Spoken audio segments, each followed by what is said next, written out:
પંચાયત સમાચાર 24 માં આપનું સ્વાગત છે।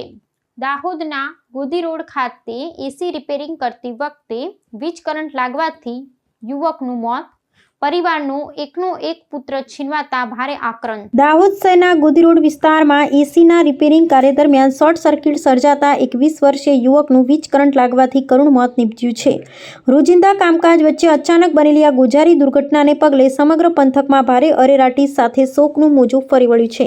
પ્રાપ્ત વિગતો અનુસાર 20 વર્ષીય શૈલેષ બારિયા નામનો યુવક ગોધી રોડ ખાતે એસી રિપેરિંગની કામગીરી કરી રહ્યો હતો। તે જ સમયે અચાનક વીજ પ્રવાહના સંપર્કમાં આવતા તેને અત્યંત ભારે કરંટ લાગ્યો હતો।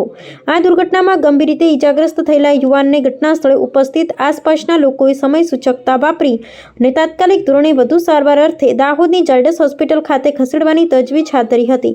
જોકે કમનસીબે હોસ્પિટલ પહોંચતા પૂર્વે જ યુવકે દમ તોડી દીધો હતો અને ફરજ પરના તબીબોએ પ્રાથમિક તપાસ બાદ તેને મૃત જાહેર કર્યો હતો। નોંધનીય છે કે મૃતક શૈલેષ બારિયા તેના પરિવારનું એકનો એક આશાસ્પદ પુત્ર હતો।